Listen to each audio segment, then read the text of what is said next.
Bismillahirrahmanirrahim. Assalamualaikum warahmatullahi wabarakatuh. Waalaikumsalam. Halo Sobat Hukum, bertemu kembali bersama saya Silvi di podcast Dialog Hukum STH Pasundan Sukabumi. Nah, mediasi itu merupakan salah satu jembatan penting dalam penyelesaian suatu sengketa karena di dalamnya itu menghadirkan ruang dialog yang fleksibel dan konstruktif ya. Untuk membahas itu semuanya, saat ini telah hadir seorang dosen sekaligus menjabat sebagai Wakil Ketua 3 di Sekolah Tinggi Hukum Pasundan. Nah, kita langsung sapa saja beliau. Sampurasun Rampes. Ibu Dr. Niputu Juanita SHMH. Iya, Sampurasun Rampes. Dan Sobat Hukum, dengan bangga juga kami menyampaikan bahwa baru-baru ini beliau telah berhasil mencapai keberhasilannya dalam menyandang meraih gelar doktor. Ya, boleh perkenalan dulu Ibu Dokter, ditambah juga nanti menceritakan kesibukan apa aja sih selain menjadi dosen dan menjadi Wakil Ketua 3. Iya. Oke, Assalamualaikum warahmatullahi wabarakatuh. Waalaikumsalam. Selamat siang ini para penonton di YouTube dan juga Selamat pagi, selamat siang, dan selamat malam. Oh iya betul ya. Ini Bu Silvi, terima kasih sudah mengundang saya, juga ada tim Media Center ya di STH Pasundan. Ini ditanya kesibukannya ya. Iya betul. Kesibukannya saya saat ini selain mengajar di STH Pasundan dan juga aktif di bidang kerjasama dan inovasi untuk di STH Pasundan. Saya juga bekerja di RSUDR Samsudin SH ya. Betul. Jadi ya berusaha memanfaatkan waktu yang ada gitu, yang bisa saya lakukan apa. Kebetulan juga di RSUDR Samsudin ini sudah cukup lama, begitu saya ada di bagian legalnya. Oh iya, itu luar biasa ya Bu ya. Ya selain itu juga saya sebenarnya sudah cukup lama dari 2017 saya itu memang tertarik menekuni tentang mediasi dan saya mengambil pelatihannya. Oh, Ibu sebagai mediator juga ya? Mengambil pelatihan mediasi dan lulus dengan kompetensi mediator. Saya ambilnya di Pusat Mediasi Indonesia di Universitas Gadjah Mada Yogyakarta. Luar biasa ya. Itu sih. Oke, baik. Nah, kali ini Bu kita akan membahas seputar itu juga nih, mediasi. Boleh. Ya.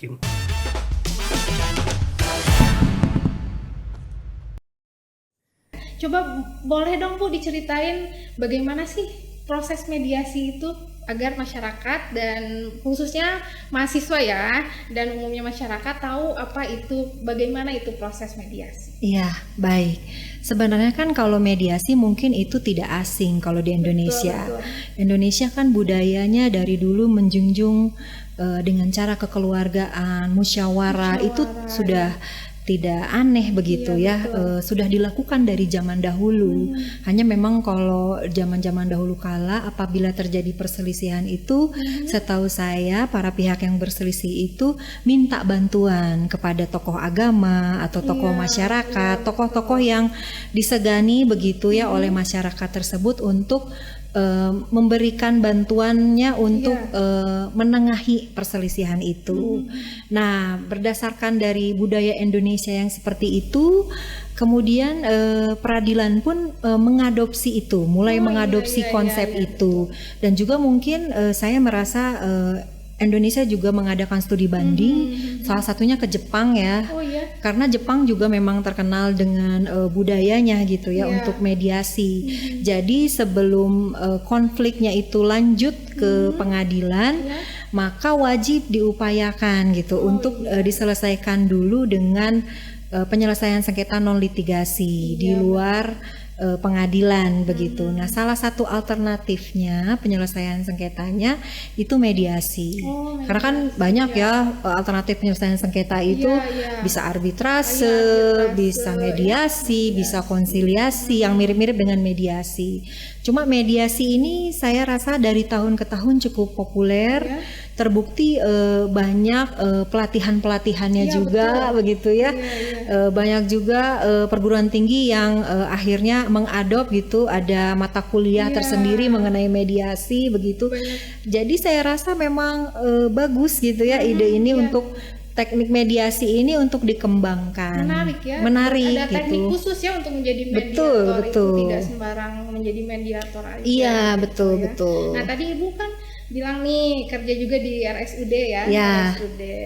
Nah, berarti kan kalau di RSUD itu kan suka ada tuh sengketa-sengketa Oh medik betul, ya. betul. Kayaknya saya baca nih, Ibu kemarin disertasinya tentang ini nih kan. Nah, Iya, kita bahas betul. juga nih sedikit nih, Boleh, ya. boleh. Gimana sih proses mediasi itu dapat membantu untuk mempercepat ya penyelesaian sengketa dibanding dengan proses litigasi, apalagi khususnya ini ya terkait dengan penyelesaian sengketa medik, di mana ketika kita sekarang nih scroll medsos, berita-berita di TV pernah banyak juga ya Iya, yang betul. menyangkut mengenai penyelesaian apa istilahnya sengketa baik itu dari pasien dan Tenaga medis maupun medis. tenaga kesehatan. Iya, betul, Gimana tuh? betul. Bagus pertanyaannya Bu Sylvie. Kan kalau sengketa medik itu berarti adanya terjadi perselisihan ya Iya. antara si pasien dengan tenaga medis yang bekerja di fasilitas kesehatan Iya. tersebut. Kalau di rumah sakit ya berarti di rumah sakit, Iya. bisa rumah sakit umum daerah atau bisa juga di rumah sakit swasta. Nah, ini itu bentuk penyelesaian sengketanya pada awalnya biasanya pasien atau keluarga pasien ini melakukan keluhan. Iya, Melaporkan ada keluhan, ada ketidakpuasan pelayanan, ataukah entah ada dugaan malpraktek, Iya, begitu ya. Nah, laporan itu biasanya segera kita tindak lanjuti, kita catat, kita inventarisir, kemudian kita adakan rapat internal, begitu ya. Iya. Kita coba telusuri kronologis dan sebagainya, tapi memakan waktu yang tidak cukup lama, begitu. Kemudian, nah kita mengadakan pertemuan. Oh iya. Pertemuan terlebih dahulu antara keluarga pasien, pasiennya kalau saat itu memang bisa hadir begitu ya, dan dengan pihak manajemen rumah sakit. Tapi pada saat itu baru di level negosiasi. Oh iya. Ya, karena kan kalau mediasi itu harus ada seorang mediator yang merupakan pihak ketiga yang netral Iya, begitu. iya. Kalau ini pertemuannya diutamakan diadakan penyelesaian secara internal dulu antara rumah sakit dan si pasien atau keluarga pasien. Jadi kita di situ berunding dulu, kemudian ternyata alhamdulillah kalau mencapai kesepakatan ya. Nah gitu. Tapi kalau misalkan kita ternyata belum mencapai kesepakatan, maka akhirnya kita menggunakan mediasi. Nah, mediasi ini kecenderungannya adalah pihak ketiga yang netral itu kita coba pilih begitu ya, yang di luar rumah sakit dan juga tidak ada kaitan dengan si tenaga kesehatannya atau dengan pasiennya. Misalkan dari orang-orang yang dari lembaga profesi, itu kan di luar ranah itu begitu, yang netral ada ya. Kalau sekarang sih yang berkaitan mungkin bisa MDP, Majelis Disiplin Profesi, ataupun kalau terkait etik dari MKEK, Majelis Kehormatan Etik ini kedokteran. Tapi bisa juga dari Pemda. Oh ada ya? Ada mungkin ya dari bagian hukumnya kita waktu itu. Tapi juga ada bisa dari dinas kesehatan. Karena kan rumah sakit itu yang mengawasi adalah dinas kesehatan di bidang kesehatan. Iya gitu. Jadi kita itu minta tolong biasanya gitu ada mediator yang netral nanti untuk memfasilitasi terjadinya perundingan tersebut, dan harus terus diingatkan goalnya itu bukan siapa yang menang siapa yang kalah, tapi harus bagaimana mencapai win-win solution, kesepakatan solusi terbaik untuk para pihak ini. Begitu. Itu sih kalau misalkan mengenai rentetan dari kalau di rumah sakit melakukan mediasi seperti apa. Dan tentu bedanya dengan litigasi, ini menurut saya banyak manfaatnya, lebih baik menggunakan mediasi. Karena proses mediasi itu tidak memakan waktu lama. Hanya 30 hari. Dibanding litigasi ya 30 hari, kalau misalkan masih perlu berunding lagi itu bisa diperpanjang 1 kali lagi. 30 hari juga. Itu berdasarkan Perma nomor 1 tahun 2016 tentang prosedur mediasi begitu ya di pengadilan. Itu jadi totalnya ya 60 hari saja. Dari segi biaya juga ya? Dari segi biaya berarti lebih murah. Bayangkan coba kalau ke litigasi, ayo kita belum biaya advokat ya, maksudnya ya, pengacaranya itu berapa? Terus harus waktu juga bolak-balik gitu ya ke pengadilan juga ya. Sangat memakan waktu ya. Nah itu belum lagi kalau misalkan tidak puas nanti banding dan sebagainya. Nah itu biaya terus ya Bu ya. Betul. Jadi sebenarnya mediasi itu juga selain lebih hemat, harga terjangkau, efisien, yang saya rasa juga mediasi itu lebih fleksibel. Iya. Jadi waktu ini kita yang menentukan, si para pihak yang menentukan. Terus acaranya juga prosesnya lebih tidak formal, tidak kaku. Nah itu ya. Dan yang paling penting sebenarnya mediasi itu dijamin kerahasiaan para pihak. Itu ada kode etiknya. Dijamin kerahasiaannya. Kemudian mediatornya itu harus netral, tidak boleh memihak salah satu pihak. Nah profesional itu ya. sangat profesional. Kita misalnya pas datang nih, menurut pengalaman Ibu nih ya, pas datang kliennya kenal, tapi kan tetap harus profesional kan, harus tetap netral. Kalau misalkan begitu, sebelum dipilih mediator itu dipastikan dulu. Tidak ada keterkaitan biasanya begitu ya. Dan si para pihaknya itu memang setuju dengan mediator ini. Apakah ada perjanjian khusus dulu Bu? Perjanjian khusus biasanya kalau di pengadilan ya begitu pengadilan agama atau pengadilan negeri itu ada daftar mediatornya. Nah mediator tuh biasanya kalau lihat dari Perma nomor 1 tahun 2016 itu dibagi menjadi mediator hakim dan mediator non hakim. Jadi ada hakim yang memang berprofesi, bisa berprofesi juga sebagai mediator, tapi ada juga orang yang bukan berprofesi hakim ikut pelatihan dan lulus kompetensi sebagai mediator. Nah bersertifikat itu namanya mediator non hakim. Biasanya ada ininya, jadwalnya atau nama-namanya. Di waktu itu saya pergi ke Pengadilan Agama Bandung untuk melakukan suatu riset tentang mediasi begitu ya. Saya lihat daftar nama mediator non hakimnya cukup banyak. Ada 6. Tinggal pilih begitu ya. Jadi tersedia banyak begitu ya. Mungkin kalau di Sukabumi masih tidak sebanyak di kota besar ya gitu. Jadi bisa pilih mau dengan siapa atau memang pengadilannya menetapkan jadwal. Hari Senin yang ada tersedia adalah mediator A dan B. Selasa beda lagi. Jadi berarti kalau ada sengketa begitu, jadi sebelum masuk ke litigasi itu diusahakan dulu untuk pasti. Mediasi begitu. Iya. Karena kan memang di Perma nomor 1 tahun 2016 itu saya membahas aturan teknisnya ya tentang mediasi. Itu memang ada aturannya. Semua sengketa perdata yang masuk ke pengadilan sebelum itu diputus gitu ya. Wajib untuk dilakukan mediasi terlebih dahulu. Bagaimana kalau setelah prosesnya begitu ya, di tengah-tengah kemudian para pihak menyadari lebih baik mediasi saja, itu masih tetap diperbolehkan juga. Jadi memang upaya perdamaian itu wajib harus betul. Begitu. Apalagi dalam kasus anak juga itu wajib. Iya, bayangkan kalau semuanya tidak ada mediasi begitu ya, betapa banyaknya ya yang diperiksa oleh hakim-hakim begitu ya, perkara-perkara begitu. Sekarang saja sudah banyak ngantri. Makanya dengan ada upaya alternatif penyelesaian sengketa ini, salah satunya dengan mediasi, itu tujuannya juga mengurangi perkara yang ada di litigasi. Begitu. Kira-kira nih Bu, dampak positif apa sih yang dihasilkan dari proses mediasi ini, terutama bagi kedua belah pihak ya, khususnya nih dalam penyelesaian sengketa medik ini, bagi pasien dampak positifnya apa? Bagi tenaga kesehatan atau tenaga medis dampak positifnya apa? Dampak positifnya cukup banyak ya Bu Silvi. Yang pertama adalah kalau memang berhasil dalam mediasi gitu, hubungannya bisa tetap terjaga baik di masa yang akan datang. Ya kan?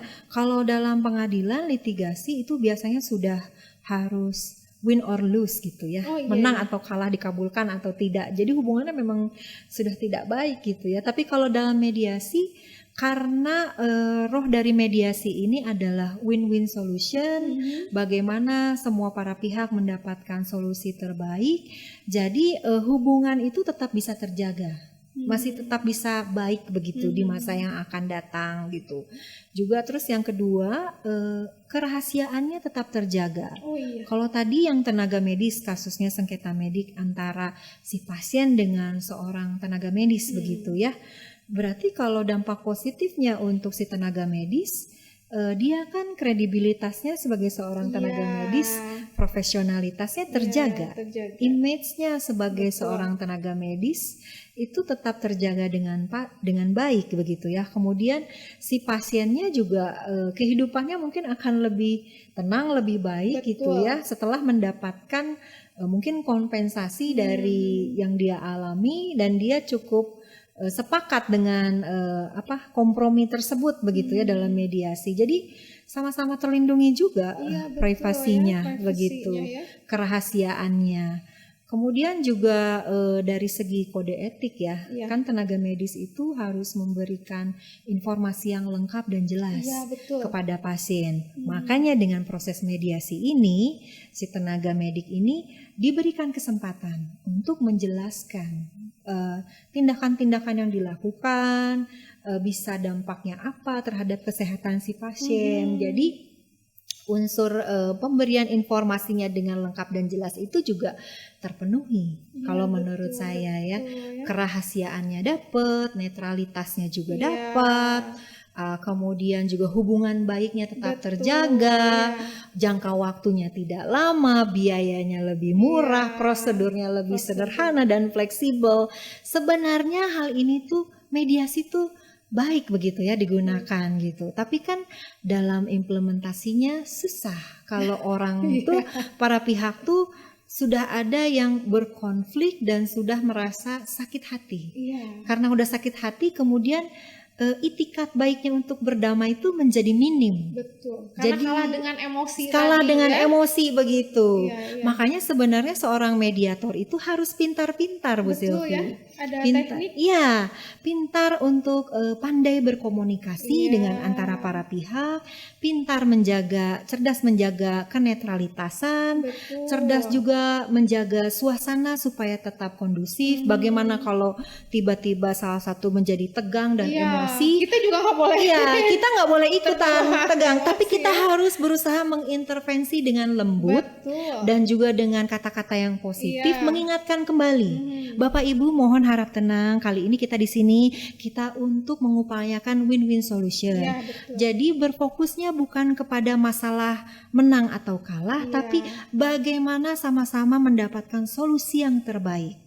Ini upaya. Walaupun sebenarnya mediasi itu yang berperan pentingnya adalah para pihaknya. Iya, betul. Ya, kalau kita sebagai mediatornya itu adalah membantu mengkomunikasikan si para pihak itu supaya ayo dengan itikat baik ini bagaimana? Apakah ada solusi yang terbaik? Dan kita tuh mengajak para pihak untuk berpikir di luar kotak, out of the box. Ini ada solusi yang belum dipikirkan, dan ini cukup bisa rasa dipilih oleh para pihak. Tapi bukan kita yang memutuskan. Para pihak. Para pihak. Kita cuma mendorong gitu. Jadi kalau untuk proses mediasinya sendiri kan, kalau saya membaginya menjadi 3 tahap pramediasi, tahap proses mediasi, dan tahap pasca mediasi. Tahap pramediasinya itu adalah tentunya si para pihak yang bersengketa sepakat untuk memilih mediasi terlebih dahulu. Begitu sepakat juga, setuju mediator X yang dipilih begitu ya. Nah setelah itu baru bertemu dengan mediatornya. Di situ adalah tahap perkenalan sebenarnya. Kemudian sebelum bertemu pun mediator sebaiknya harus tahu ini kasusnya apa, cari tahu dulu kronologinya seperti apa. Begitu bertemu dan perkenalan, membangun suasana dulu dan mengetahui kurang lebih seperti perkenalan, statement-statement itu tujuannya adalah mediator itu ingin mengetahui sebenarnya kebutuhannya apa ini dari si para pihak itu. Kemudian masuklah ke proses mediasi. proses mediasinya ini isinya adalah sebenarnya adalah perundingan, tawar menawar. Iya, bagaimana kalau begini, Mbak ya. Kita hanya tugasnya adalah memfasilitasi, mendorong para pihak itu untuk memilih pilihan yang terbaik, sepakat win-win solution bersama. Kalau memang agree proses mediasinya berhasil, sebaiknya itu masuk ke tahap pasca mediasi, dituliskan dalam kesepakatan tertulis. Jadi gini kan mediasi sama arbitrase itu beda kan Bu ya? Beda. Kalau misalnya mediasi ketika sudah sepakat mengambil keputusan secara bersama, itu sudah menjadi apakah keputusan final bagi para pihak atau bagaimana Bu? Nah ini mungkin bisa dibilang kalau menurut saya juga bisa kekurangan juga ya. Itu sebenarnya itu ketika mediasinya berhasil begitu ya. Kalau di Perma nomor 1 tahun 2016 ada mediasi yang berhasil sepenuhnya, ada mediasi yang berhasil sebagian. Nah itu. Nah baiknya itu dituangkan dalam bentuk tertulis dan itu harus disepakati oleh para pihak untuk dilaksanakan. Tapi itu kembali lagi pada itikat baik para pihak. Kalau para pihaknya selama di masa yang akan datang menepati melaksanakan itu sesuai dengan kesepakatan, it's okay, bagus. Tapi ternyata ada juga yang akhirnya tidak menepati begitu ya. Nah itu ya udah kembali lagi ke nol begitu, harus berunding lagi dan sebagainya. Berarti itu kekurangannya jadi menurut saya memang tidak final, tergantung si para pihak itu. Kecuali kesepakatan bersama yang dituangkan tertulis itu didaftarkan kepada si hakim ya, pemeriksa perkara untuk dikuatkan menjadi akta perdamaian. Karena kalau ada akta perdamaian itu kan punya bisa. Nanti berarti akan dikeluarkan. Betul, nanti kalau misalkan itu lebih kuat. Jadi kalau di masa yang akan datang salah satu pihaknya ternyata tidak menepati perjanjian, nah bisa tuh buktinya dengan akta perdamaian. Berarti salah satuan prestasi bisa diupayakan lagi. Betul. Makanya tekniknya adalah kalau saya bilang ini kesepakatan perdamaian tidak bisa secara lisan saja, harus bentuk tertulis dan kemudian didaftarkan. Apalagi zaman sekarang Bu, nggak bisa percaya 100% betul. Harus hati-hati juga, waspada ya. Menarik sekali ini Bu. Kira-kira nih yang terakhir ya, mediasi. Nah, kita kan harus tahu juga nih kondisi seperti apa ketika kita misalnya nih ya dalam proses sengketa memilih untuk mediasi. Kondisi apa nih? Kondisinya harus bagaimana nih? Mungkin kalau menurut saya mediasi yang dapat dilakukan dengan teknik mediasi itu misalkan sengketa-sengketa perdata ya, yang terkait dengan sengketa perorangan, keluarga, perceraian ya itu betul, waris begitu ya. Saya pernah melakukan penelitian beberapa kali pada saat pandemi COVID ya, tentang efektivitas mediasi pada perceraian begitu ya. Pada saat pandemi COVID saya lakukan perbandingan di kota besar dan di kota kecil. Contohnya sampelnya di Bandung dengan yang di Sukabumi. Memang pada saat itu jumlah tingkat perceraian itu sangat tinggi sekali. Luar biasa. Faktor utamanya adalah ekonomi. Ekonomi lagi. Jadi ekonomi itu sangat berperan luar biasa. Ekonomi, KDRT nomor satu kalau yang saya hasil penelitian pertama ekonomi, kedua adalah adanya pil atau will gitu ya. Ketiga ada KDRT. Ujung-ujungnya kan dari ekonomi juga bisa itu, KDRT. Betul. Jadi pangkal utamanya itu adalah ekonomi. Nah, kalau untuk sengketa antara suami istri ini kalau menurut saya itu kembali lagi pada itikat baik dari si para pihaknya, si suami atau si istri. Memang kalau misalkan ketika dimediasi salah satu pihak misalnya si istri saja ya sudah tidak mau lagi untuk rukun atau berdamai, nah itu akan gagal, mediasinya tidak berhasil.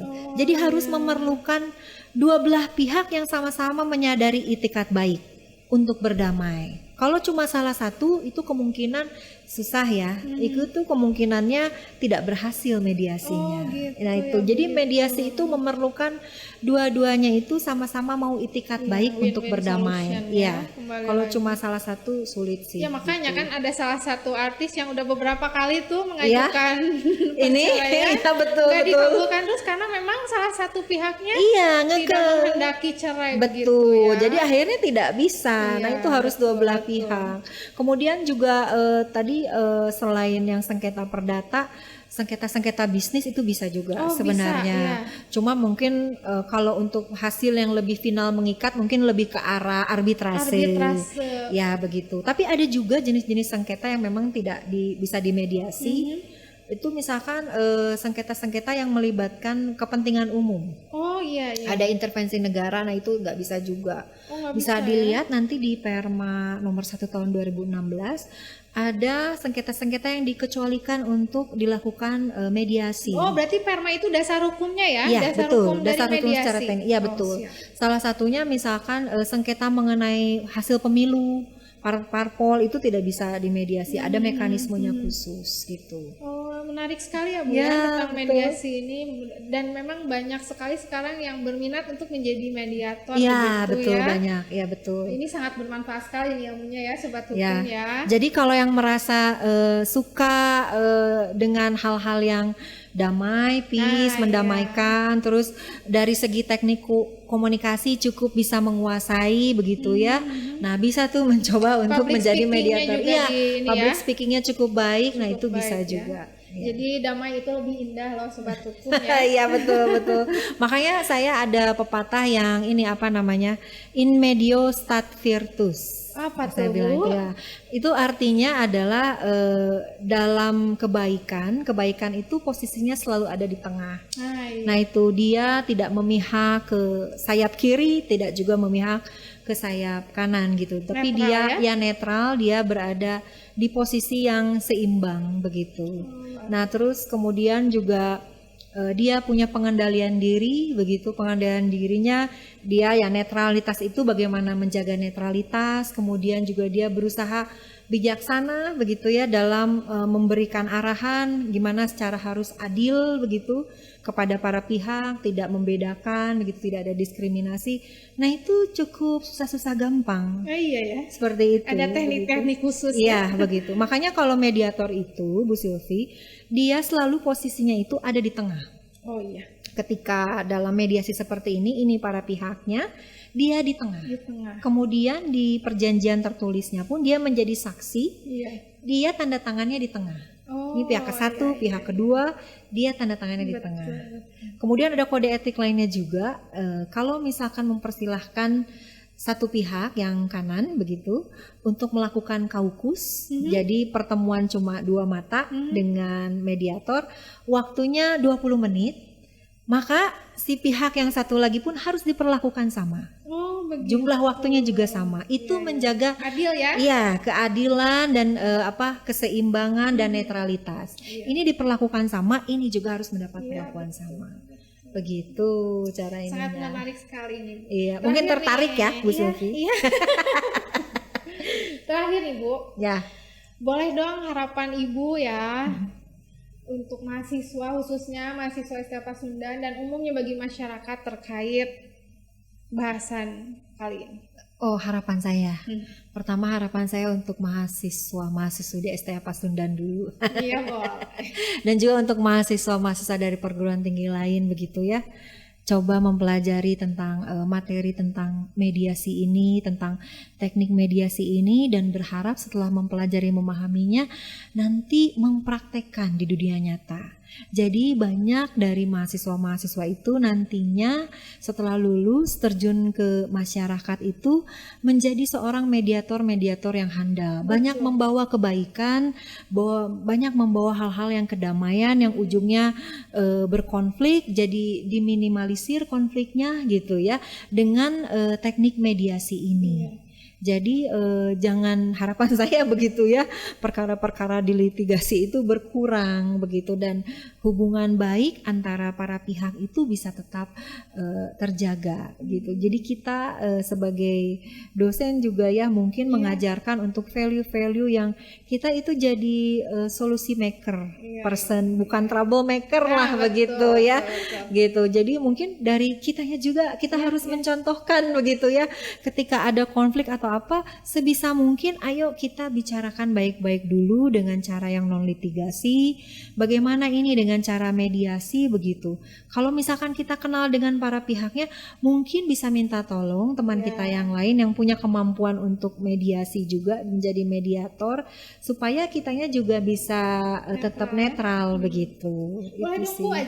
ajakan juga untuk masyarakat umum, terutama generasi muda ya, agar bisa berkuliah di sini di STH Pasundan Sukabumi. Iya, Karena betul. memang kalau ketemu sama beliau ini sangat menarik sekali nih kuliahnya ya, karena di dalamnya itu nanti ada praktek untuk melakukan betul. mediasi.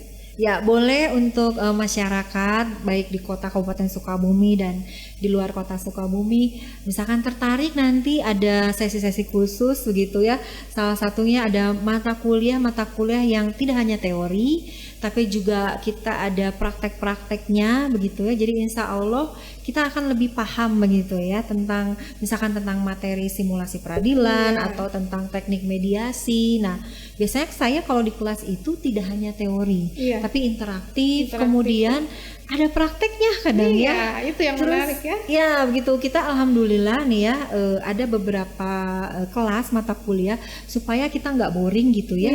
Saya kadang bikin kuis, tapi kuis lisannya tuh yang pakai game gitu. Jadi ada di layar langsung seperti game, mereka tinggal pakai handphonenya masing-masing dan nanti keluar nilainya. Jadi nggak bosen gitu. Kemudian juga kita ada pembahasan yang memang seru, misalkan kalau di mata kuliah hukum asuransi kita kayak bagi jadi 2 tim, kemudian seperti metode debat. Yang satu asuransi kesehatan mengapa lebih penting, yang satu lagi asuransi jiwa mengapa lebih penting. Nah, tapi mau nggak mau kan jadi kita menggali. Iya betul. Ya mau nggak mau kita jadi membaca literatur, berpikir ya? kritis seperti apa. Kalau ada kendala seperti ini, oke, solusinya seperti apa? Menurut ilmu hukum, kan begitu ya. Sangat menarik. Sangat menarik sekali nih Bu. Sebenarnya pengen ngobrol banyak nih ya karena punya waktu. Terima kasih Ibu Dokter udah hadir di sini memberikan ilmunya yang sangat bermanfaat ya. Insya Allah ilmunya sangat berkah dan bermanfaat bagi kita semuanya. Sebelum kita tutup, kita ambil kesimpulan bahwa memang mediasi ini merupakan salah satu alternatif cara dalam proses penyelesaian sengketa yang melibatkan pihak ketiga yang sifatnya netral ya.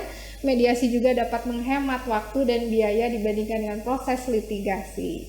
Baik Sobat Hukum, terima kasih atas segala perhatiannya dan setia mengikuti kami. Nantikan episode-episode selanjutnya di podcast Dialog Hukum STH Pasundan Sukabumi. Wabillahi taufiq wal hidayah. Wassalamualaikum warahmatullahi wabarakatuh. Terima kasih. Terima kasih, sampai jumpa.